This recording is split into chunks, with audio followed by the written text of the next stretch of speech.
বিড়ি, সিগারেট, মদ, গাঁজা স্বাস্থ্যের পক্ষে ক্ষতিকর। ওসব ছাড়ুন, এর চেয়ে গল্প শোনার নেশা করুন। সাবস্ক্রাইব করুন দ্য ডার্ক আওয়ার টেলসকে আর শুনতে থাকুন আজকের গল্প। নমস্কার, আপনারা শুনছেন দ্য ডার্ক আওয়ার টেলস। কিছু কিছু গল্প এমন আছে যার কোনো উপসংহার হয় না, যা রেশ রেখে যায় চিরকালের মতো। আজ শুনবেন বিভূতিভূষণ বন্দ্যোপাধ্যায় মেঘমল্লার।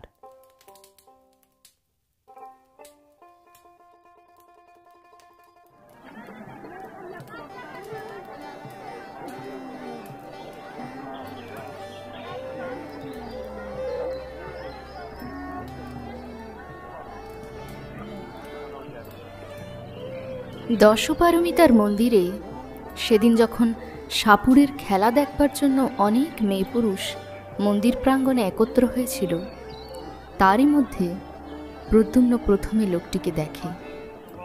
সেদিন ছিল জ্যৈষ্ঠ মাসের সংক্রান্তি। চারিপাশের গ্রাম থেকে মেয়েরা এসেছিল দশপারমিতার পূজা দিতে। সেই উপলক্ষে অনেক সাপুড়ে, গায়ক, বাজিকর মন্দিরে একত্র হয়েছিল। অনেক মালাকার নানান রকম সুন্দর সুন্দর ফুলের গহনা গড়ে মেয়েদের কাছে এনেছিল বেচবার জন্য। একজন শ্রেষ্ঠী মগধ থেকে দামি রেশমি শাড়ি এনেছিল। তারই দোকানে ছিল সেদিন মেয়েদের খুব ভিড়। প্রদ্যুম্ন শুনেছিল জ্যৈষ্ঠ মাসের সংক্রান্তি উৎসব উপলক্ষে পারমিতার মন্দিরে একজন বিখ্যাত গায়ক ও বীণ বাজিয়ে আসবেন। সে মন্দিরে গিয়েছিল তারই সন্ধানে। সমস্ত দিন ধরে খুঁজেও কিন্তু প্রদ্যুম্ন তাকে ভিড়ের মধ্যে থেকে বের করতে পারেনি।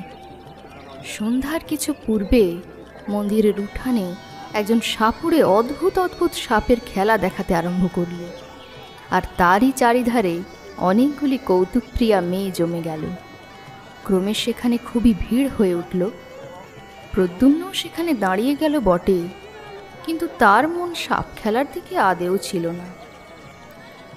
সে ভিড়ের মধ্যে প্রত্যেক পুরুষ মানুষকে মনোযোগের সঙ্গে লক্ষ্য করছিল। যদি চেহারায় ও হাবে ভাবে বীণ বাজিয়ে ধরা পড়েন। অনেকক্ষণ ধরে দেখবার পর তার চোখে পড়ল একজন প্রৌঢ় ভিড়ের মধ্যে তারই দিকে চেয়ে দাঁড়িয়ে আছেন। তার পরনে অতি মলিন ও জীর্ণ পরিচ্ছদ। কি জানি কেন প্রদ্যুম্নের মনে হলো এই সেই গায়ক। প্রদ্যুম্ন লোক ঠেলে তার কাছে যাবার উদ্যোগ করতে তিনি হাত উঁচু করে প্রদ্যুম্নকে ভিড়ের বাইরে যেতে ইঙ্গিত করলেন।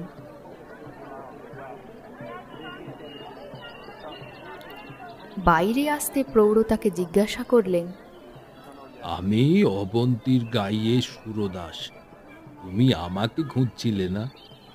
প্রদ্যুম্ন একটু আশ্চর্য হলো। তার মনের কথা ইনি জানলেন কি করে?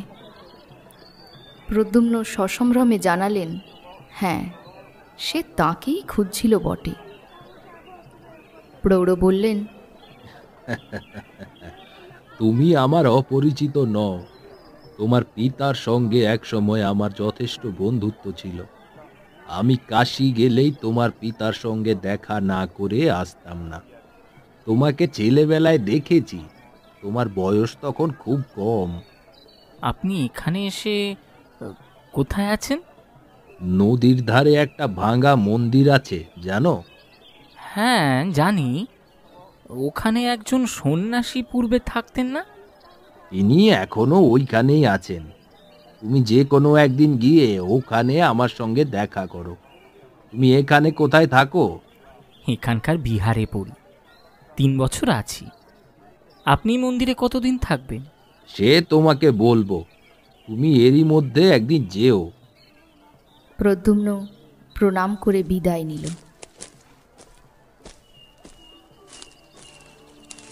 সন্ধ্যা তখনও হয়নি। মন্দিরটা যে ছোট পাহাড়ের উপর ছিল, তারই দুপাশের ঢালু রাস্তা বেয়ে মেয়েরা উৎসব থেকে বাড়ি ফিরছিল। প্রদ্যুম্নর চোখ যেন কার সন্ধানে একবার মেয়েদের ভিড়ের মধ্যে ইতস্তত ধাবিত হলো। পরেই সে আবার তাদের পিছনে ফেলে দ্রুত পদে নামতে লাগলো। আচার্য শীলভদ্র অত্যন্ত কড়া মেজাজের মানুষ। একেই তিনি প্রদ্যুম্নের মধ্যে অন্যান্য ছাত্রদের চেয়ে বেশি চঞ্চলতা ও কৌতুকপ্রিয়তা লক্ষ্য করে তাকে একটু বেশি শাসনে রাখবার চেষ্টা করেন। তার উপরে সে রাত করে বিহারে ফিরলে কি আর রক্ষা থাকবে? বাঁক ফিরতেই বাঁ পাশের পাহাড়ের আড়ালটা সরে গেল। সেখানে সেদিকটা খোলাই ছিল। প্রদ্যুম্ন দেখলে দূরে নদীর ধারে মন্দিরটা চূড়া দেখা যাচ্ছে। চূড়ার মাথার উপরকার ছায়াচ্ছন্ন আকাশ বেয়ে ঝাপসা ঝাপসা পাখির দল ডানা মেলে বাসায় ফিরছিল। আরও দূরে একখানা সাদা মেঘের প্রান্ত পশ্চিম দিকের পড়ন্ত রোদে সিঁদুরের মতো রাঙা হয়ে আসছিল। চারিধারে তার শীতোজ্জ্বল মেঘের কাঁচুলি হালকা করে টানা। হঠাৎ পিছন থেকে প্রদ্যুম্নের কাপড় ধরে কে ঈষৎ টানলে।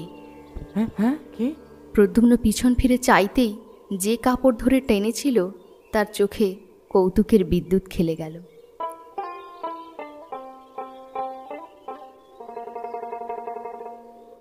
সে কিশোরী। তার দোলন চাপা রঙের ছিপছিপে দেহটি বেড়ে নীল শাড়ি ঘুরিয়ে ঘুরিয়ে পরা। নতুন কেনা এক ছড়া ফুলের মালা তার খোঁপাটিতে জড়ানো। প্রদ্যুম্ন বিস্ময়ের সুরে বলে উঠল, কখন কখন তুমি এসেছিলে সুনন্দা? আমি তোমাকে এত খুঁজলাম, কই দেখতে পেলাম না তো।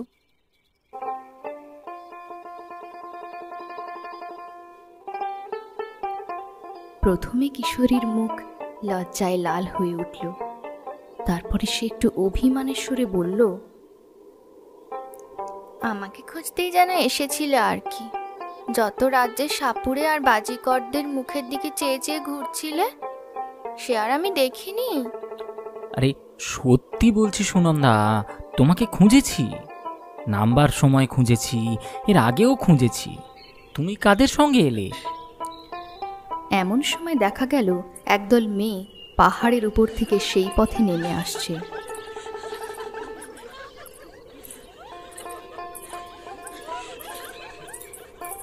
পিছনেই একদল অপরিচিতা মেয়ে।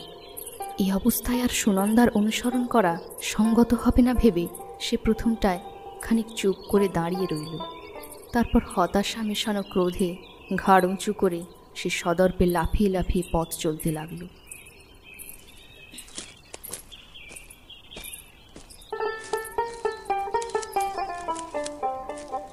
সন্ধ্যার ঈষৎ অন্ধকার কখন মিলিয়ে গিয়েছে।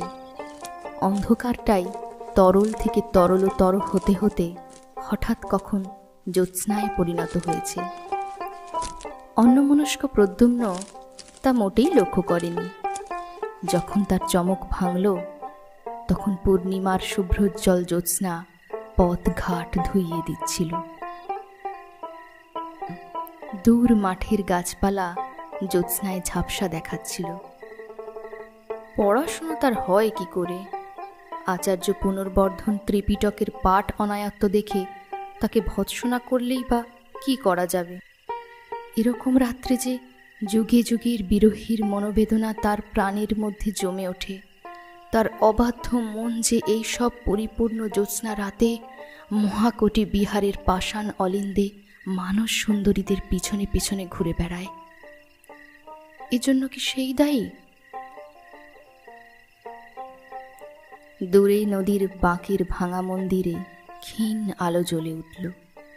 উৎসব প্রত্যাগত নরনারীর দল জ্যোৎস্না ভরা মাঠের মধ্যে ক্রমে বহু দূরে অদৃশ্য হয়ে গেল। প্রদ্যুম্নের গতি আরো দ্রুত হল। পথের পাশে একটা গাছ।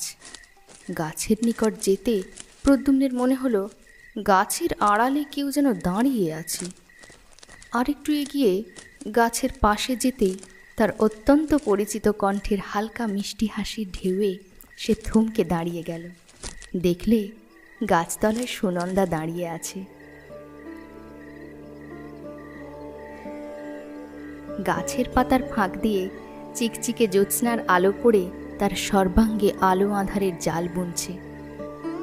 প্রদ্যুম্ন চাইতেই সুনন্দা ঘাড় দুলিয়ে বলে উঠল, আর একটু হলেই বেশ হতো।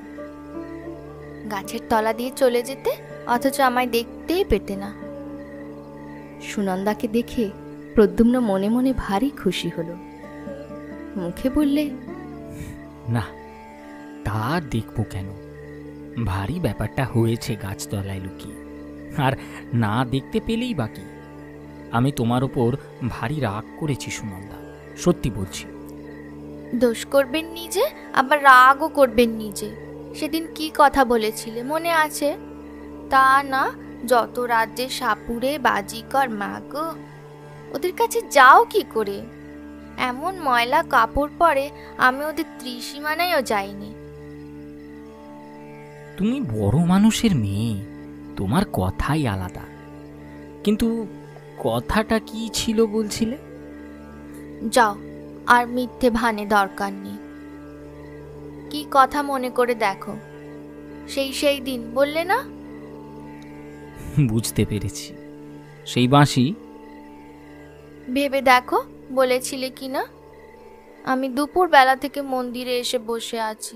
একে তো বেলা করে এলেন, তার উপর যাও। আচ্ছা সুনন্দা, যদি তুমি আমায় দেখতেই পেয়েছিলে তো আমাকে ডাকলে না কেন? আমি কি একা ছিলাম? দুপুর বেলায় আমি একা এসেছিলাম বটে, কিন্তু তখন তো তুমি আসনি। তারপর আমাদের গাঁয়ের মেয়েরা যে সব এলো, কি করে ডাকবো? আচ্ছা আচ্ছা, ধরে নিলাম আমার দোষ হয়েছে। তবে তুমি যে বারবার সাপুরে আর বাজিকরদের কথা বলছো সুনন্দা, সাপুরে আর বাজিকরদের আমি খুঁজিনি। খুঁজছিলাম অবন্তী থেকে একজন বড় বীণ বাজিয়ে আসবেন। তুমি তো জানো আমার অনেক দিন থেকে বীণ শেখবার বড় ইচ্ছে, তাই তার সন্ধানে ঘুরছিলাম। তা দেখাও পেয়েছি। তিনি এখানকার নদীর ধারের দেউলে থাকেন। ভালো কথা, তোমার বাবা কোথায়? বাবা 3-4 দিন হলো কৌশাম্বী গিয়েছেন মহারাজের ডাকে। ও তাই? নইলে আমি ভাবছি এত রাত পর্যন্ত সুনন্দা কি। চুপ চুপ, তোমার কি একটু কাণ্ডজ্ঞান নেই? এক্ষুনি যে সব আরতি দেখে লোক ফিরবে। এবার কিন্তু তোমার বাবা এলে বলে দেব নিশ্চয়ই। দিও বলে। প্রদ্যুম্ন সুনন্দার সুগঠিত পুষ্পপেলব দক্ষিণ বাহুটি নিজের হাতের মধ্যে বেষ্টন করে নিলে। তারপর বললে, আচ্ছা থাক, বলে দেব না। চলো সুনন্দা, তোমাকে বাঁশি শোনাই। আজ আমার সঙ্গেই আছে, সত্যি বলছি। তোমাকে শোনাবার জন্যই এনেছিলাম। তবে ওকেই খুঁজছিলাম বীণটা ভালো করে শিখব বলে।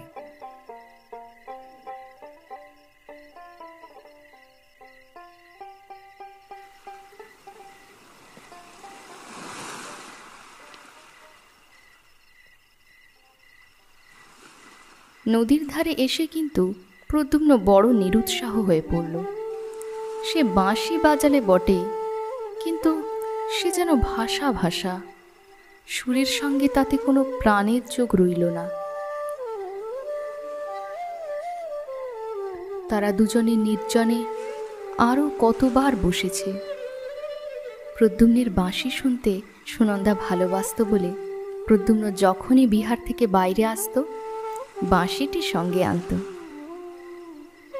প্রদ্যুম্নের বাঁশির অলস স্বপ্নময় সুরের মধ্যে দিয়ে কতদিন উভয়ের অজ্ঞাতে রোদ ভরা মধ্যাহ্ন দিয়ে সন্ধ্যার অন্ধকার নেমে এসেছে। কিন্তু দুজনে এক হলে প্রদ্যুম্নের এরকম নিরুৎসাহ ভাব তো সুনন্দা আর কখনো লক্ষ্য করেনি। কি জানি কেন প্রদ্যুম্নের বারবার মনে আসছিল সেই জীর্ণ পরিচ্ছদ পরা অদ্ভুত দর্শন গায়ক সুরদাসের কথা। তাদের বিহারের কলাবিদ ভিক্ষু বসুব্রতের আঁকা জরার চিত্রের মতোই লোকটা কেমন কুশ্রী লোল চর্ম শীর্ণ দর্শন। পুরাতন পুঁথির ভূর্জপত্রের মতো ওর পরিচ্ছদের কেমন একটা অপ্রীতিকর মেটে লাল রং।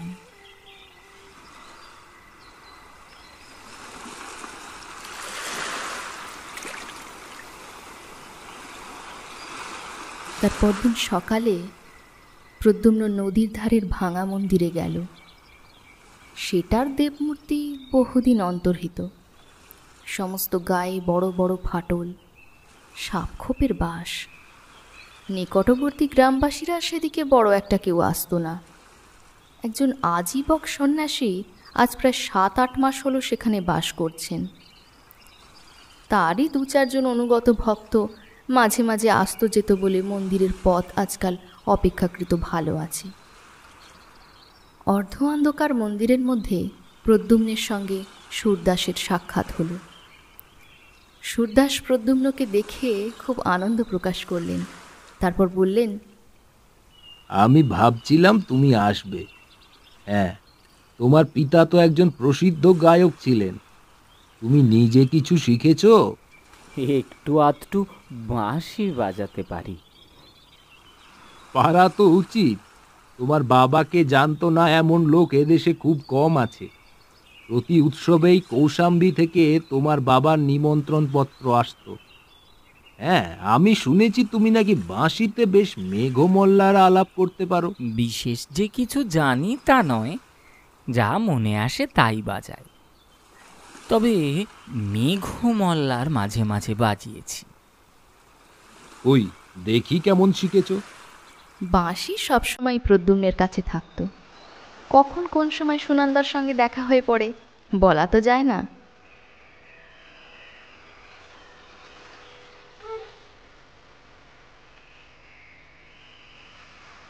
প্রদ্যুম্ন বাঁশি বাজাতে লাগল।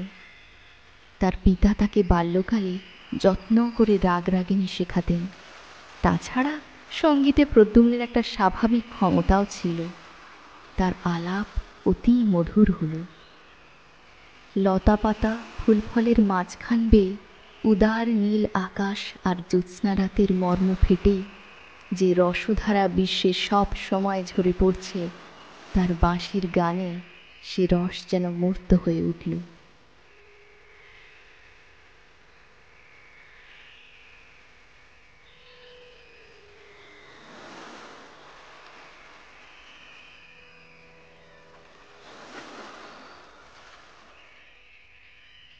সুরদাস বোধহয় এতটা আশা করেননি। তিনি প্রদ্যুম্নকে আলিঙ্গন করে বললেন, ইন্দ্রদুম্নের ছেলে যে এমন হবে সেটা বেশি কথা নয়। বুঝতে পেরেছি তুমিই পারবে, এ আমি আগেও জানতাম। নিজের প্রশংসাবাদে প্রদ্যুম্নের তরুণ সুন্দর মুখ লজ্জায় লাল হয়ে উঠল। অন্যান্য 2-1 কথার পর প্রদ্যুম্ন বিদায় নিতে উদ্যত হলে সুরদাস তাকে বললেন, শোনো প্রদ্যুম্ন, একটা গোপনীয় কথা তোমার সঙ্গে আছে। তোমাকে এ কথা বলবো বলে পূর্বেও আমি তোমার খোঁজ করেছিলাম। তোমাকে পেয়ে খুব ভালোই হয়েছে। কথাটা তোমাকে বলি, কিন্তু তার আগে তোমাকে প্রতিজ্ঞা করতে হবে যে তুমি এ কথা কারুর কাছে প্রকাশ করবে না। প্রদ্যুম্ন অত্যন্ত বিস্মিত হল। এই প্রৌঢ়ের সঙ্গে তার মোটে একদিনের আলাপ, এমন কি গোপনীয় কথা ইনি তাকে বলবেন? কি কথা না শুনে কি করে? তুমি ভেবো না, কোনো অনিষ্টজনক ব্যাপার হলে আমি তোমাকে বলতাম না।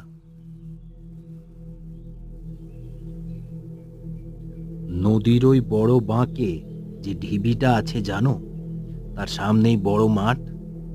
ওই ঢিবিটায় বহু প্রাচীনকালে সরস্বতী দেবীর মন্দির ছিল। শুনেছি এ দেশের যত বড় বড় গায়ক ছিলেন, শিক্ষা শেষ করে সকলেই আগে ওই মন্দিরে এসে দেবীর পুজো দিয়ে পুষ্ট না করে ব্যবসা আরম্ভ করতেন না। সে অনেক দিনের কথা। তারপর মন্দির ভেঙে চুরে ওই দাঁড়িয়েছে। ওই ঢিবিতে বসে আষাঢ়ী পূর্ণিমা রাতে মেঘমল্লার নিখুঁতভাবে আলাপ করলে সরস্বতী দেবী স্বয়ং গায়কের কাছে আবির্ভূতা হন। এ সংবাদ এদেশে কেউ জানে না। আষাঢ়, শ্রাবণ, ভাদ্র এই 3 মাসের 3 পূর্ণিমায় প্রতিবার যদি তাকে আনতে পারা যায়, তবে তার বরে গায়ক সঙ্গীত সিদ্ধ হয়। তার বরে সঙ্গীত সংক্রান্ত কোনো বিষয় তখন গায়কের কাছে অজ্ঞাত থাকে না। তবে একটা কথা আছে, যে গায়ক বর প্রার্থনা করবে সে অবিবাহিত হওয়া চাই।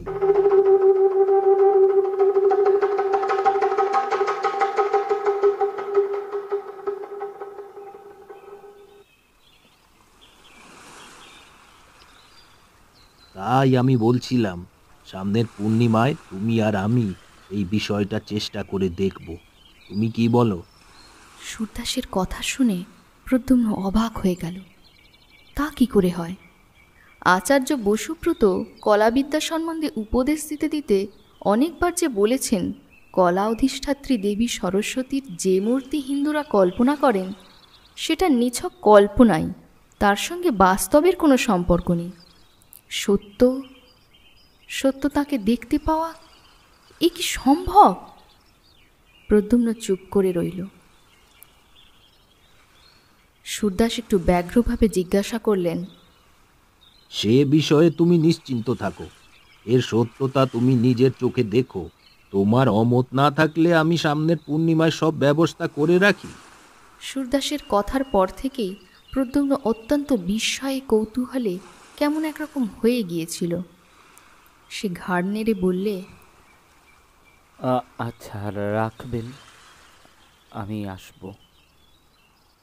বেশ, বড় আনন্দিত হলাম। তুমি মাঝে মাঝে একবার করে এখানে এসো। তোমাকেও তৈরি হতে হলে দু একটা কাজ করতে হবে, সে আমি বলে দেব। প্রদ্যুম্ন আর একবার সম্মতিসূচক ঘাড় নাড়বার পর সুরদাসের কাছে বিদায় চাইলে। তারপর সে চিন্তিতভাবে বিহারের পথ ধরল। তার মনে হচ্ছিল দেবী সরস্বতী স্বয়ং। শ্বেত পদ্মের মতো নাকি রংটি তার, না জানি কত সুন্দর তার মুখশ্রী। আচার্য বসুব্রত বলেন বটে,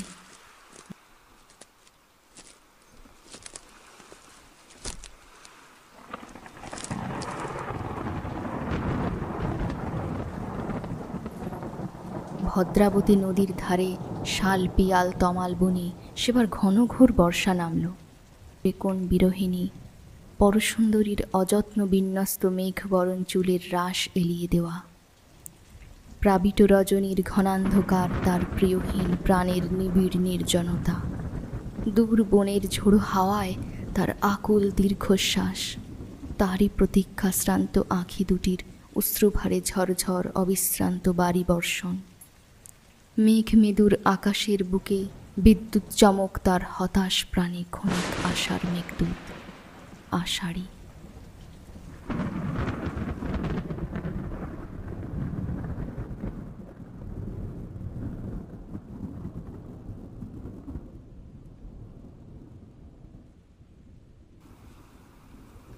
আষাঢ়ী পূর্ণিমার রাতে প্রদ্যুম্ন সুরদাসের সঙ্গে নদীর ঘাটে গেল। তারা যখন সেখানে পৌঁছালো তখন মেঘ নেমে সমস্ত আকাশ ছেয়ে ফেলেছে। চারিদিকে তরল অন্ধকারে অস্পষ্ট দেখাচ্ছে। প্রদ্যুম্ন সুরদাসের কথা মতো নদী থেকে স্নান করে এসে বস্ত্র পরিবর্তন করলে। সঙ্গীর ক্রিয়াকলাপে প্রদ্যুম্ন বুঝতে পারলে তিনি একজন তান্ত্রিক। তাদের বিহারে একজন ভিক্ষু ছিলেন, তিনি যোগাচার্য পদ্মসম্ভবের শিষ্য। সেই ভিক্ষুর কাছে তান্ত্রিক ক্রিয়াকলাপের কিছু কিছু সে শুনেছিল। সুরদাস অনেকগুলো রক্তজবার মালা সঙ্গে করে এনেছিলেন। তার মধ্যে কতকগুলো নিজে পড়লেন, কতকগুলো প্রদ্যুম্নকে পড়তে বললেন। ছোট মড়ার মাথার খুলিতে তেল সলতে দিয়ে প্রদীপ জ্বাললেন। তার পুজোর আয়োজনে সাহায্য করতে করতে প্রদ্যুম্ন হাঁপিয়ে উঠল। ব্যাপারটা শেষ পর্যন্ত কি দাঁড়ায় সেটা দেখবার জন্য তার মনে এত কৌতূহল হচ্ছিল যে অন্ধকার রাতে একজন প্রায় অপরিচিত তান্ত্রিকের সঙ্গে একা থাকবার ভয়ের দিকটা তার একেবারেই চোখে পড়ল না। অনেক রাত্রে হোম শেষ হলো। তার চোখের কেমন একটা ক্ষুধিত দৃষ্টি যেন প্রদ্যুম্নের ভালো লাগলো না। কিন্তু তবু সে বসে এক মনে বাঁশিতে মেঘমল্লার আলাপ আরম্ভ করলে।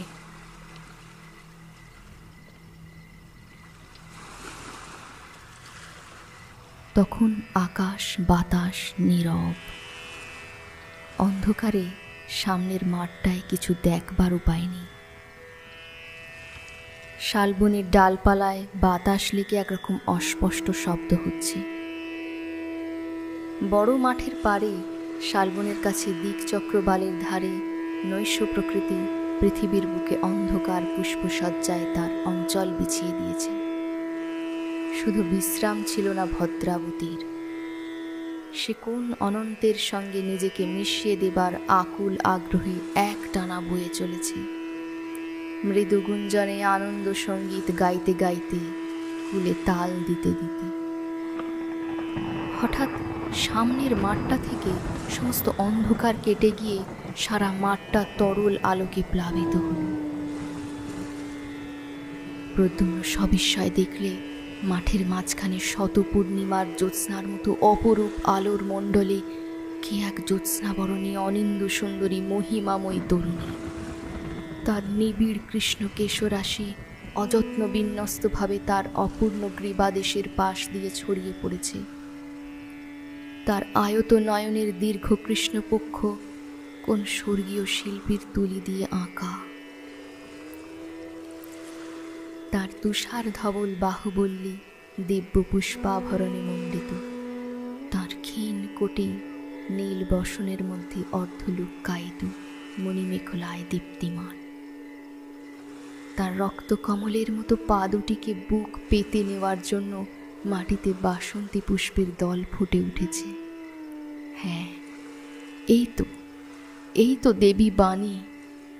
এর বীণার মঙ্গল ঝঙ্কারে দেশে দেশে শিল্পীদের সৌন্দর্য তৃষ্ণা সৃষ্টিমুখী হয়ে উঠেছে।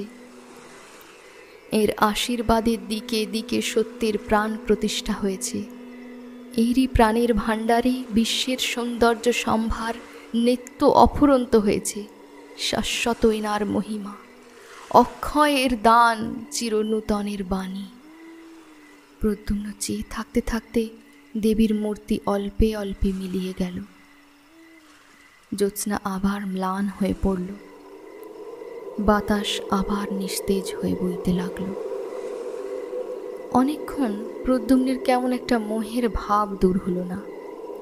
সে যা দেখলে, এ স্বপ্ন না সত্য? অবশেষে সুরদাসের কথায় তার চমক ভাঙল। সুরদাস বললেন, আমার এখনো কাজ আছে, তুমি ইচ্ছে করলে যেতে পারো। আমার কথা যে মিথ্যে নয় তা দেখলে তো। সুরদাসের কথা কেমন অসংলগ্ন বোধ হতে লাগলো। তার মুখের দিকে চেয়ে প্রদ্যুম্ন দেখলে তার চোখ দুটো যেন অর্ধ অন্ধকারের মধ্যে জ্বলজ্বল করছে। তার কাছ থেকে বিদায় নিয়ে সে যখন বিহারের দিকে রওনা হলো, পূর্ণিমার চাঁদকে তখন মেঘে প্রায় ঢেকে ফেলেছে। একটু একটু জ্যোৎস্না যা আছে তা কেমন হলদে রঙের। গ্রহণের সময় জ্যোৎস্নার এরকম রং সে কয়েকবার দেখেছে। মাঠটা খুব বড়, পার হতে অনেকটা সময় লেগে গেল। তারপর মাঠ ছাড়িয়ে আরম্ভ হলো বনটা, খুব ঘন বন। শাল দেবদারু গাছের ডালপালা নিবিড় হয়ে জড়াজড়ি করে আছে। মধ্যে অন্ধকারও খুব। পাছে রাত ভোর হয়ে যায় এই ভয়ে সে খুব দ্রুত পদে যাচ্ছিল। যেতে যেতে তার চোখে পড়ল বনের মধ্যে একটা স্থান দিয়ে যেন খানিকটা আলো বেরোচ্ছে। প্রথমটা সে ভাবলে গাছের পাতার ফাঁক দিয়ে জ্যোৎস্না এসে পড়ে থাকবে। আলো করে লক্ষ্য করে দেখে সে বুঝলে সে আলো জ্যোৎস্নার আলোর মতো নয়। কৌতূহল অত্যন্ত হওয়াতে পথ ছেড়ে সে বনের মধ্যে গিয়ে ঢুকল। যে পিপল গাছের সারির ফাঁক দিয়ে আলো আসছিল তার কাছে গিয়ে গাছের গুঁড়ির ফাঁক দিয়ে উঁকি মেরে প্রদ্যুম্ন অবাক হয়ে দাঁড়িয়ে রইল। একেই তো সে এইমাত্র মাঠের মধ্যে দেখেছে। এই সেই অপরূপ সুন্দরী নারী। অদ্ভুত! সে দেখলে যাকে এইমাত্র মাঠের মধ্যে দেখেছে সেই অপরূপ দ্যুতিশালিনী নারী বনের মধ্যে চারিদিকে ঘুরে বেড়াচ্ছেন। জোনাকি পোকার হুল থেকে যেমন আলো বার হয়, তার সমস্ত অঙ্গ দিয়ে তেমনই একরকম স্নিগ্ধোজ্জ্বল আলো বের হচ্ছে। অনেক দূর পর্যন্ত বন সে আলোয় উজ্জ্বল হয়ে উঠেছে। আর একটু নিকটে গিয়ে সে লক্ষ্য করলে তার আয়ত চক্ষু দুটি অর্ধোন্মিলিত, যেন কেমন নেশার ঘুরে তিনি চারপাশে হাতড়ে পার হবার পথ খুঁজে বেড়াচ্ছেন, কিন্তু তা না পেয়ে পিপল গাছগুলোর চারিধারে চক্রাকারে ঘুরছেন।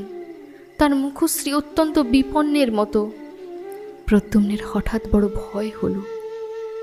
সে ভাবলে, মাঠে সরস্বতী দেবীর দর্শন থেকে আর এ পর্যন্ত সমস্ত ঘটনাটা আগাগোড়া ভৌতিক। এই নিশীথ রাত্রে শালের বনের মধ্যে নইলে এ কি কাণ্ড!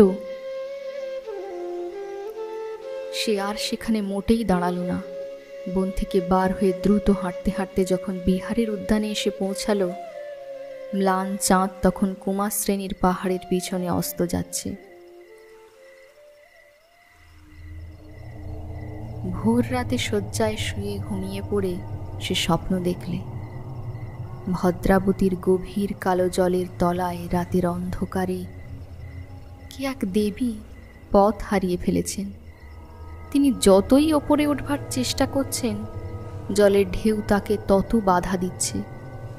নদীর জলে তার অঙ্গের জ্যোতি ততই নিভে আসছে, অন্ধকার ততই তার চারিপাশে গাঢ় হয়ে আসছে। নদীর মাছগুলো তার কোমল পা দুখানি ঠুকরে রক্তাক্ত করে দিচ্ছে। ব্যথিত দেহা বিপন্না বেপথুমতী দেবীর দুঃখ দেখে একটা বড় মাছ দাঁত বার করে হিংস্র হাসি হাসছে। মাছটার মুখ গায়ক সুরদাসের মতো।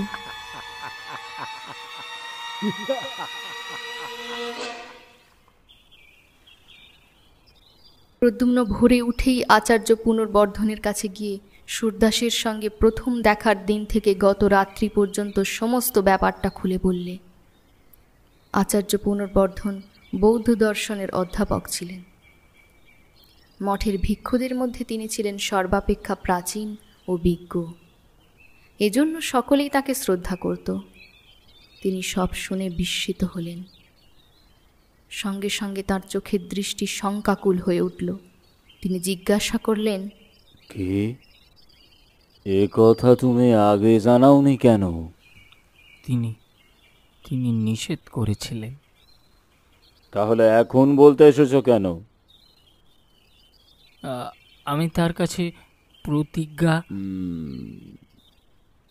বুঝেছি।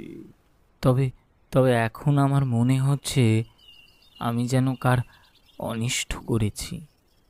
এই রকম কিছু একটা ঘটবে তা আমি জানতাম। পদ্ম সম্ভব আর তার কতগুলো কাণ্ডজ্ঞানহীন তান্ত্রিক শিষ্য দেশের ধর্মকর্ম লোপ করতে বসেছে। স্বার্থসিদ্ধির জন্য এরা না করতে পারে এমন কোনো কাজই নেই আর। আমি বেশ দেখেছি প্রদ্যুম্ন, যে তোমার এই অবাধ্যতা ও অযথা কৌতুক প্রিয়তাই তোমার সর্বনাশের মূল হবে। কাল রাত্রে তুমি অত্যন্ত অন্যায় কাজ করেছ। তুমি দেবী সরস্বতীকে বন্দিনী করবার জন্য সহায়তা করেছ। এবার প্রদ্যুম্নের বিস্মিত হবার পালা। তার মুখ দিয়ে কোনো কথা বার হলো না। এই সব কুসংসর্গ থেকে দূরে রাখবার জন্যই আমি বিহারের কোনো ছাত্রকে বিহারের বাইরে যাওয়ার অনুমতি দিই নে। কিন্তু যাক, তুমি ছেলে মানুষ, তোমারই বা দোষ কি?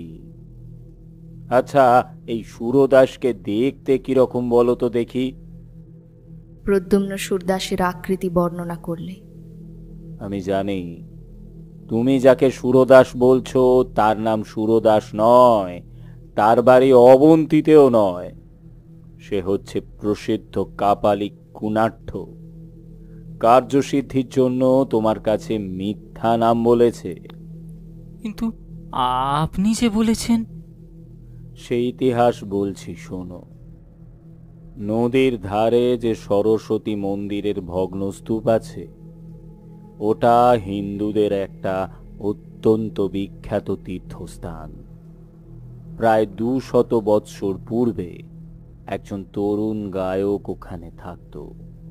তখন মন্দিরের খুব সমৃদ্ধির অবস্থা ছিল না, কিন্তু প্রবাদ এই যে সেই গায়কটি মেঘমল্লারে এমন সিদ্ধ ছিল যে আষাঢ়ী পূর্ণিমার রাতে তার আলাপে মুগ্ধা হয়ে দেবী সরস্বতী স্বয়ং তার কাছে আবির্ভূতা হতেন।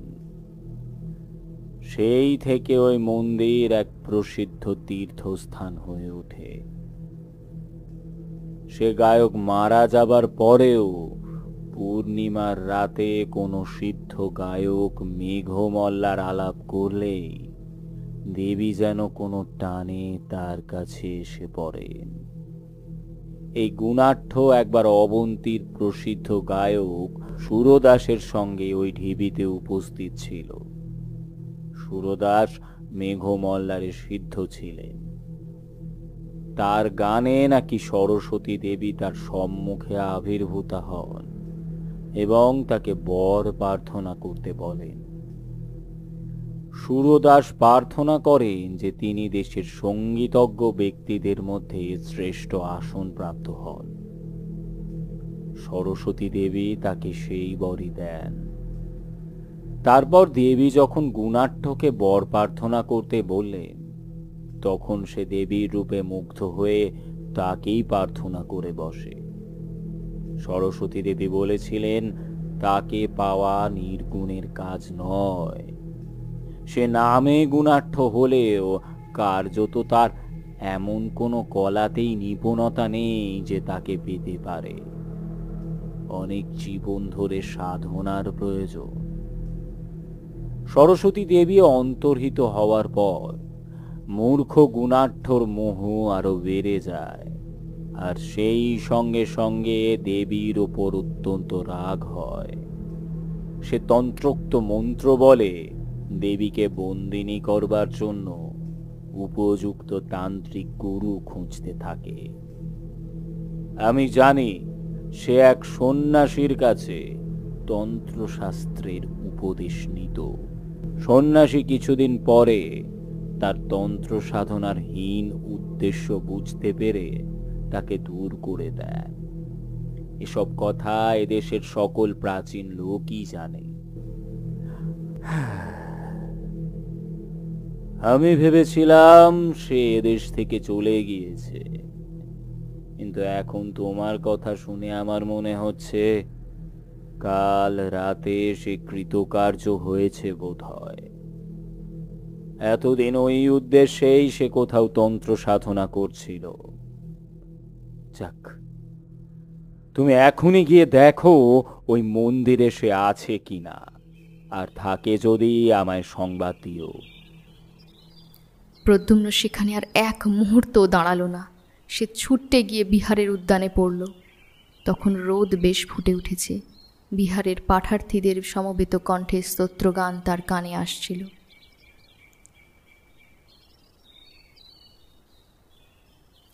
যেতে যেতে সে দেখলে উদ্যানের এক প্রান্তে একটা বড় আম গাছের ছায়ায় চিত্রকর ভিক্ষু বসুব্রত হরিণচর্মের আসনে বসে বোধহয় কি আঁকছেন, কিন্তু তার মুখে অতৃপ্তি অসাফল্যের একটা চিহ্ন আঁকা। প্রদ্যুম্ন যা ভেবেছিল তাই ঘটল। মন্দিরে গিয়ে সে দেখলে সেখানে কেউ নেই। গুণাঢ্য তো নেই, সেই আজীবক সন্ন্যাসী পর্যন্ত নেই। দু একটা জবাক পানের ঘট, আগুন জ্বালাবার জন্য সংগৃহীত কিছু শুকনো কাঠ মন্দিরের এদিক ওদিক ছড়ানো পড়ে আছে।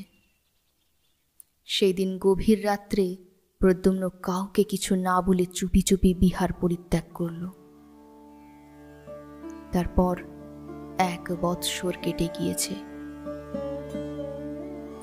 বিহার পরিত্যাগ করবার পর প্রদ্যুম্ন একবার কেবল সুনন্দার সঙ্গে সাক্ষাৎ করে বলেছিল সে বিশেষ কোনো কাজে বিদেশে যাচ্ছে, শীঘ্রই ফিরে আসবে। এই 1 বৎসর সে কাঞ্চি, উত্তর কোশল ও মগধের সমস্ত স্থান খুঁজেছে, কোথাও গুণাঢ্যের সন্ধান পায়নি। তবে বেড়াতে বেড়াতে কতকগুলি কৌতূহলজনক কথা তার কানে গিয়েছে। মগধের প্রসিদ্ধ ভাস্কর মিহিরগুপ্ত রাজার আদেশ মতো ভগবান তথাগতের মূর্তি তৈরি করতে আদিষ্ট হয়েছিলেন।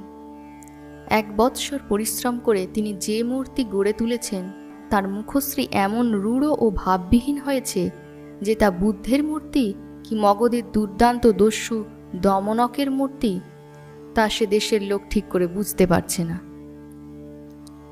তক্ষশিলার বিখ্যাত দার্শনিক পণ্ডিত যমুনাচার্য মীমাংসা দর্শনের ভাষ্য প্রণয়ন করতে নিযুক্ত হয়েছিলেন। হঠাৎ তার নাকি এমন দুর্দশা ঘটেছে যে তিনি আর সূত্রের অর্থ করে উঠতে না পেরে আবার বৈদিক ব্যাকরণের সুবন্ত প্রকরণ থেকে পড়তে আরম্ভ করেছেন। মহাকোটি বিহারের চিত্রবিদ্যার শিক্ষক ভিক্ষু বসুব্রত বৌদ্ধ ও সুজাতা নামক তাঁর চিত্রখানা বৎসরবিধি চেষ্টা করেও মনের মতো এঁকে উঠতে না পেরে বিরক্ত হয়ে একদিন একেবারে ছেড়ে দিয়ে সম্প্রতি নাকি শাকুন শাস্ত্রের চর্চায় অত্যন্ত উৎসাহ দেখাচ্ছেন। একদিন প্রদ্যুম্ন সন্ধান পেলে উরুবিল্ল গ্রামের কাছে একটা নির্জন স্থানে একজন গো চিকিৎসক এসে বাস করছেন। তার চেহারার বর্ণনার সঙ্গে সুরদাসের আকৃতির অনেকটা মিল হলো। তখনই সে গ্রামে গিয়ে অনেককে জিজ্ঞাসা করলে, কিন্তু গো চিকিৎসকের সন্ধান কেউ দিতে পারল না। সেদিন ঘুরতে ঘুরতে অবসন্ন অবস্থায় উরুবিল্ল গ্রামের প্রান্তের একটা বড় বটগাছের ছায়া এসে বসেছে। সন্ধ্যা তখনও নামেনি। ঝিরঝির বাতাসে গাছের পাতাগুলো নাচছে। পাশে মাঠের পাকা শস্যের শীষগুলো সোনার মতো চিকমিক করছে। একটু দূরে একটা ডোবার মতো জলাশয়ে বিস্তর কুমুদ ফুল ফুটে আছে। অনেক বন্য হংস তার জলে খেলা করছে। সামনে একটু দূরে একটা ছোট্ট পাহাড়, পাহাড়ের গায়ে একটা ঝর্ণা। পাহাড়ের নিচে একটা জায়গায় ঝর্ণার জল খানিকটা আটকে গিয়ে ওই ডুবার মতো একটা জলাশয় তৈরি করেছে। প্রদ্যুম্নের হঠাৎ চোখে পড়ল পাহাড়ের গা বেয়ে ধাপে ধাপে ঘটকক্ষে একজন স্ত্রীলোক নেমে আসছেন। দেখে তার মনে কেমন সন্দেহ হওয়াতে সে এগিয়ে গেল। ডোবার একদিকের উঁচু পাড়ে গিয়ে দেখেই তার মাথাটা যেন ঘুরে উঠল। এই তো তিনি, ভদ্রাবতীর তীরে শালবনে ইনি তো পথ হারিয়ে ঘুরছিলেন। মাঠের মধ্যে জ্যোৎস্না রাতে একেই তো সে দেখেছিল, তবে কি তার অঙ্গের সে জ্যোতির এক কণাও আর নেই? পরনে অতি মলিন এক বস্ত্র, কিন্তু সেই চোখ, সেই সুন্দর গঠন। দাঁড়িয়ে দাঁড়িয়ে দেখে তার আর কোনো সন্দেহই রইল না। এই তিনি। তার মনের মধ্যে গোলমাল বেঁধে গেল। সে উত্তেজনার মাথায় বিহার ছেড়ে সুরদাসের খোঁজ করে বেড়াচ্ছিল বটে, কিন্তু দেখা পেলে কি করবে তা সে ভাবেনি। কাজেই সে একরকম লুকিয়েই সেখান থেকে চলে এলো। রোজ রোজ সন্ধ্যায় প্রদ্যুম্ন এসে বটগাছটার তলায় বসে। রোজ সন্ধ্যার আগে দেবী পাহাড়ের গায়ের পথ বেয়ে নেমে আসেন। আবার সন্ধ্যার সময় ঘটকক্ষে ধাপে ধাপে উঠে চলে যান। সে রোজ বসে দেখে। এইরকম কিছুদিন কেটে গেল। একদিন প্রদ্যুম্ন মাঠের গাছতলায় চুপ করে বসে আছে। সেই সময় দেবী জলাশয়ে নামলেন। সেও কি ভেবে ডোবার এদিকের পাহাড়ের দিকে দাঁড়ালে। দেখলে দেবী ঘট নামিয়ে রেখে কুমুদ ফুল সংগ্রহে বড় ব্যস্ত। একটা বড় ফুল জলাশয়ের এপারের দিকে এগিয়ে বেশি জলে ফুটেছিল। তিনি সেটা সংগ্রহের জন্য খানিকটা বৃথা চেষ্টা করবার পর চোখ তুলে অপর পারে প্রদ্যুম্নকে দেখতে পেয়ে হঠাৎ একটু অপ্রতিভের হাসি হাসলেন। তারপর হাসি মুখে তার দিকে চেয়ে বললেন, ফুলটা আমায় তুলে দেবে? দিই যদি আপনি এক কাজ করেন। কি বলো? আমায় কিছু খেতে দেবেন? আমি সমস্ত দিন কিছু খাইনি। দেবীর মুখে ব্যথার চিহ্ন দেখা দিল। বললেন, আহা, এতক্ষণ বলনি কেন? এবারে এসো। থাকে ফুল, প্রদ্যুম্ন জলে নেমে ফুলটা সংগ্রহ করে ওপারে গেল। দেবী বললেন, তুমি মাঠের মাঝের ওই বড় গাছটির তলায় রোজ বসে থাকো, তাই না? হ্যাঁ, আমিও দেখি আপনি সন্ধ্যার সময় রোজই জল আনতে আসেন। ওই পাহাড়ের ওপর আমাদের ঘর। এসো তুমি আমার সঙ্গে, তোমায় খেতে দিই গে। হঠাৎ দেবী কেমন এক প্রকার বিহ্বল চোখে চারিদিকে চাইলেন। তারপর পাহাড়ের গায়ে কাটা কাটা ধাপ বেয়ে উঠে যেতে লাগলেন। প্রদ্যুম্ন পেছনে পেছনে চলল। পাহাড়ের উপরে উঠে গিয়ে একটু দূরে বুনো বাঁশঝাড়ের আড়ালে বেশ পরিষ্কার পরিচ্ছন্ন একটা ছোট্ট কুটির। প্রদ্যুম্ন দেখলে কুটিরে কেউ নেই। জিজ্ঞাসা করলে, আপনি কি এখানে একা থাকেন? না, এক সন্ন্যাসী আমায় এখানে সঙ্গে করে এনেছেন। তিনি কি করেন জানি নে, কিন্তু মাঝে মাঝে এখান থেকে চলে যান। 5-6 দিন পরেও আসেন। তুমি এখানে বসো। দেবী মাটির ঘট পূর্ণ করে তাকে জবাক পান করতে দিলেন। স্বাদ অমৃতের মতো। এমন সুস্বাদু জবাক সে পূর্বে কখনো পান করেনি। প্রদ্যুম্নের মনে হলো, যদি আচার্য পুনর্বর্ধনের কথা সত্য হয়, আর যদি সে স্বচক্ষে যা দেখেছে তা ইন্দ্রজাল না হয়, তবে এই তো দেবী, এই তো সেই দেবী সরস্বতী তার সামনে। তার জানবার কৌতূহল হলো। সে জিজ্ঞাসা করলে, আপনারা এর আগে কোথায় ছিলেন? আপনার দেশ কোথা? দেবী কাঠের বড় পাত্রে সযত্নে স্যুপ ও অন্ন পরিবেশনে ব্যস্ত ছিলেন। প্রশ্ন শুনে বিস্ময়পূর্ণ দৃষ্টিতে তিনি প্রদ্যুম্নের দিকে চেয়ে বললেন, আমার কথা বলছো? আমার দেশ কোথায় আমি জানি নে। আমি নাকি বিদিশার পথের ধারে এক ভাঙা মন্দিরে অচেতন অবস্থায় পড়েছিলাম। সন্ন্যাসী আমায় এখানে উঠিয়ে এনেছেন। সেই থেকে এখানেই আছি। তার আগে কোথায় ছিলাম তা আমার মনে পড়ে না।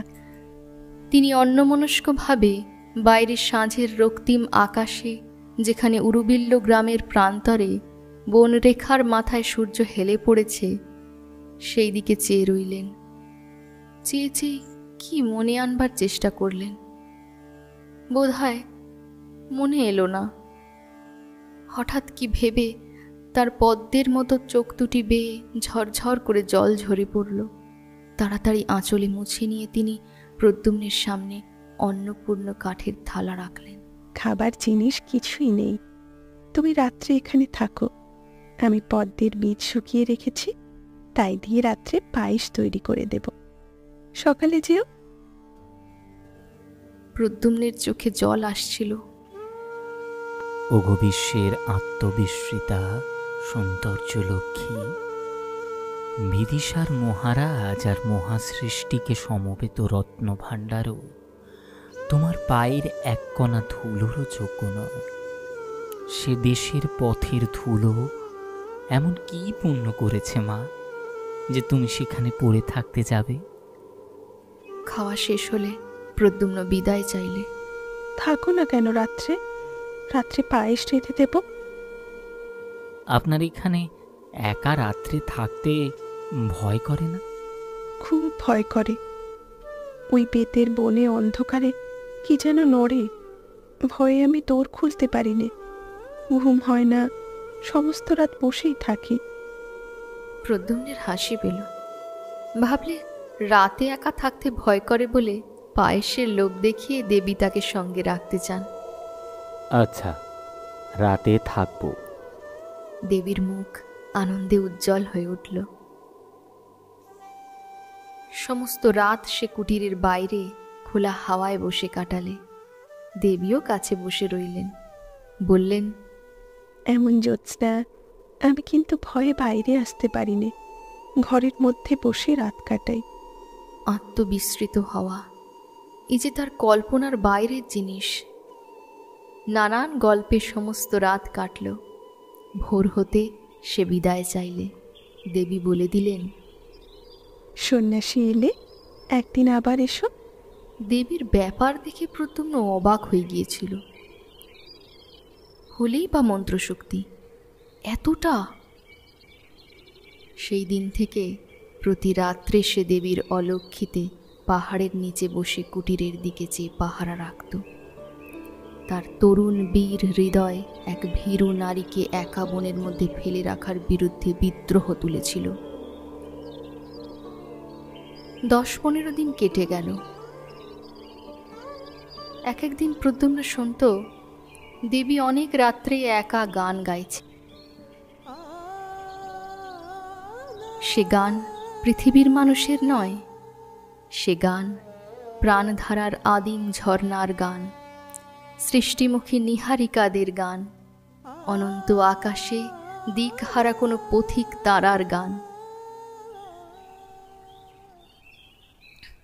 একদিন দুপুরবেলা কে তাকে বললে, এই যে তুমি যে গোবৈদ্যর কথা বলছিলে তাকে এইমাত্র দেখে এলাম, পথের ধারে পুকুরে সে স্নান করছে। শুনে ছুটতে ছুটতে গিয়ে পুকুরের ধারে উপস্থিত হলো। দেখলে সত্যিই গুণাঢ্য। পুকুরের ধারে বস্ত্রাদির পুঁটলি নামিয়ে রেখে পুকুরে স্নান করতে নেমেছেন। সে অপেক্ষা করতে লাগল। একটু পরে গুণাঢ্য বস্ত্র পরিবর্তন করে উপরে উঠে প্রদ্যুম্নকে দেখে কেমন যেন অবাক হয়ে গেল। বললেন, তুমি এখানে? আমি কেন তা বুঝতে পারেননি?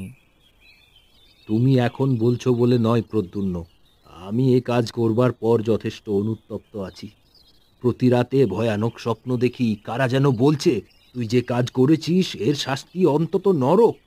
আমি এই জন্যই আজ এক পক্ষের ওপর আমার গুরু সেই আজীবক সন্ন্যাসীর কাছে গিয়েছিলাম।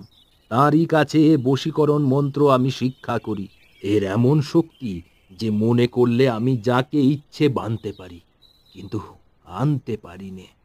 মন্ত্রের বন্ধন শক্তি থাকলেও আকর্ষণ শক্তি নেই।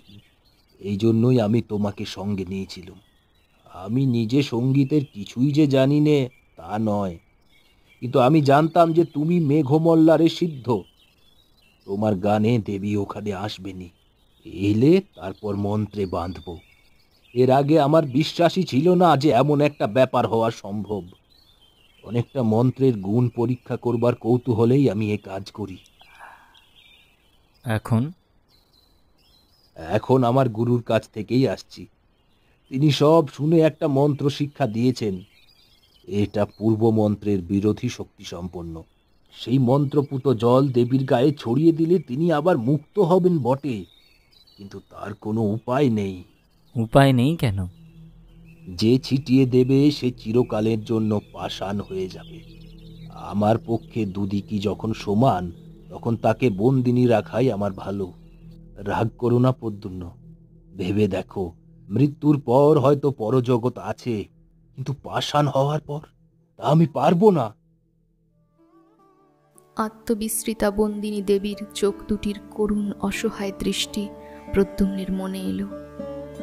যদি তার না হয়, তাহলে তাকে যে চিরদিন বন্দিনী হয়ে থাকতে হবে। যুগে যুগে যে উদার উচ্চ প্রেরণা আগে এসে তরুণদের নির্মল প্রাণে পৌঁছয়, আজও প্রদ্যুম্নের প্রাণের বেলায় তার ঢেউ এসে লাগলো। সে ভাবলে, একটা জীবন তুচ্ছ। তার রাঙা পা দুখানিতে একটা কাঁটা ফুটলেও তা তুলে দেবার জন্য আমি শতবার জীবন দিতে প্রস্তুত। হঠাৎ গুণাঢ্যের দিকে চেয়ে বললে, চলুন আপনি। গুণাঢ্য বিস্ময়ে প্রদ্যুম্নের দিকে চেয়ে বললেন, প্রদ্যুম্ন, আর একবার ভালো করে ভেবে দেখো, কোনো মিথ্যে আশায় ভুলো না। এ থেকে তোমায় উদ্ধার করার ক্ষমতা কারুর হবে না, দেবীরও না। মন্ত্র বলে তোমার প্রাণ শক্তি চিরকালের জন্য জড়ো হয়ে যাবে।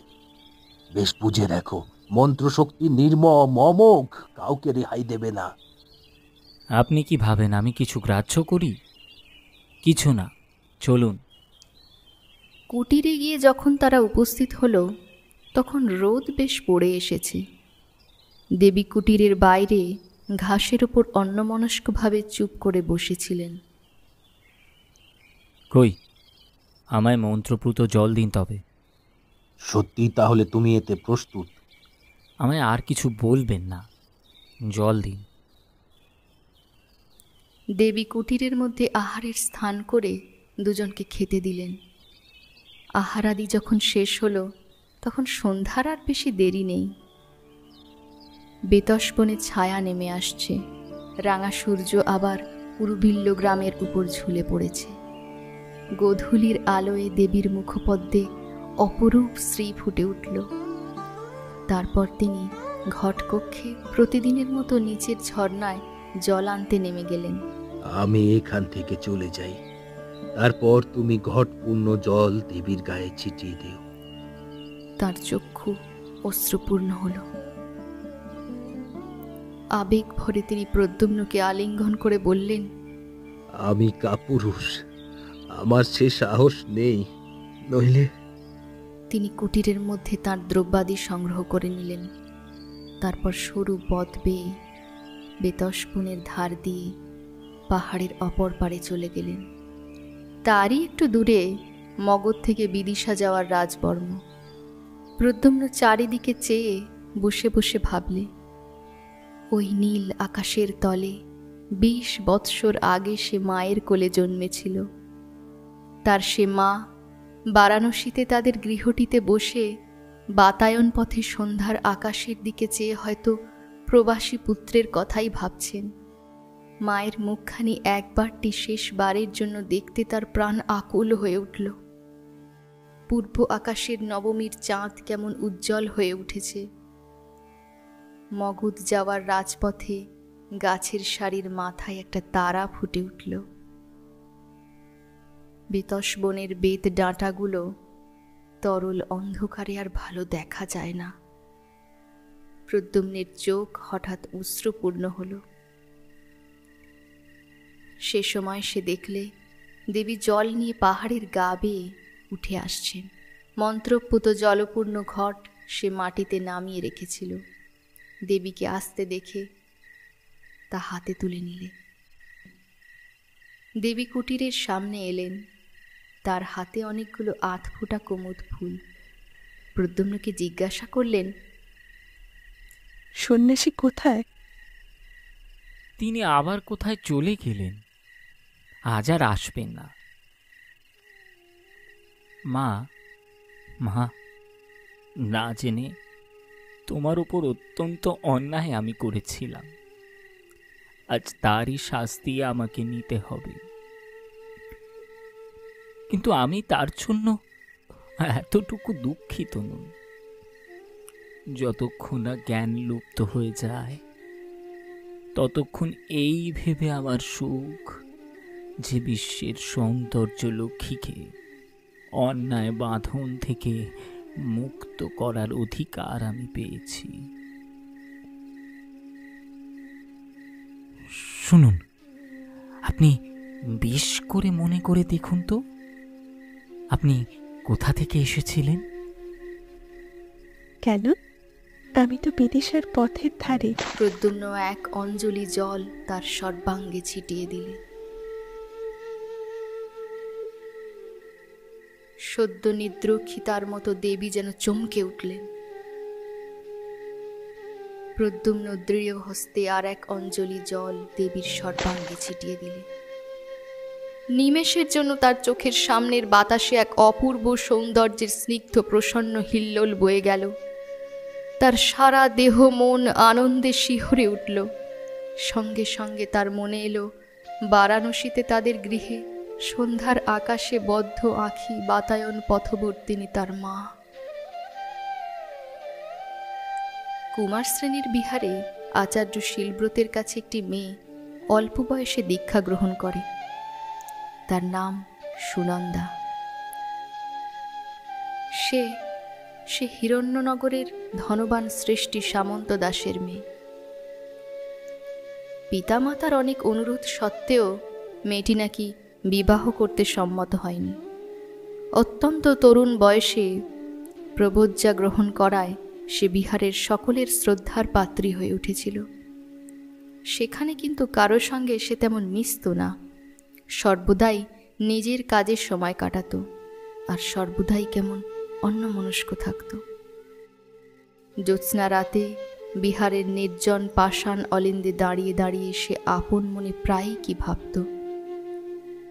মাঠের জ্যোৎস্না জাল কাটিয়ে অনেক রাতই কাউকে বিহারের দিকে আসতে দেখলে সে এক দৃষ্টে চেয়ে থাকত, যেন কতদিন আগে তার সে প্রিয় আবার আসবে বলে চলে গিয়েছিল।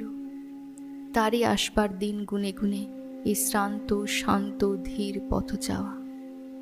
প্রতি সকালে সে কার প্রতীক্ষায় উন্মুক্ত হয়ে রইত। সকাল কেটে গেলে ভাবত বিকেল আসবে, বিকেল কেটে গেলে ভাবত সন্ধ্যায় আসবে। দিনের পর দিন, মাসের পর মাস, এরকম কত সকাল সন্ধ্যা কেটে গেল, কেউ এলো না। তবু মেয়েটি ভাবত আসবে, আসবে, কাল আসবে। পাতার শব্দে চমকে উঠে সে চেয়ে দেখত, এতদিনে বুঝি এলো।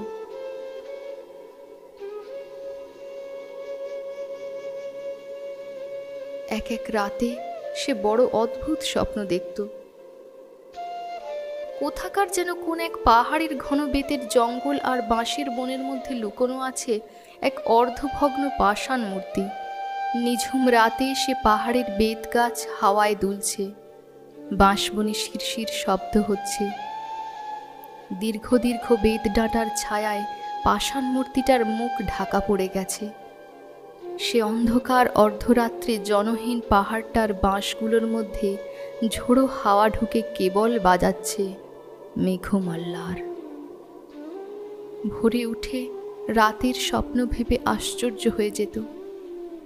কোথায় পাহাড়, কোথায় বেতবন, কার ভাঙা মূর্তি, কিসের এসব অর্থহীন দুঃস্বপ্ন?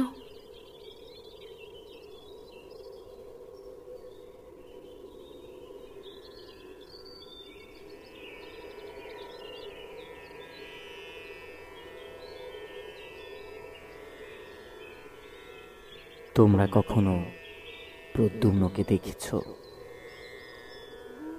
আমাদের সকলের মাঝে, সবার মধ্যে এই রকম একটা প্রদ্যুম্ন বাস করে, যাদের কথা হয়তো কেউ মনে রাখে না, যাদের গল্প হয়তো কেউ জানতে পারে না। নিরলস অশ্রুময় দুটি চোখ কোনো পথের পানে চেয়ে অপেক্ষা করে যায়। আজকের গল্প পাঠে প্রিয়া, বিভিন্ন চরিত্রে অভিষেক, অন্তরা, প্রিয়া এবং অর্পণ। গল্পের সূত্রধার আমি অর্পণ। এইরকমই আরও গল্প শুনতে সাবস্ক্রাইব করুন দ্য ডার্ক আওয়ার টেলসকে।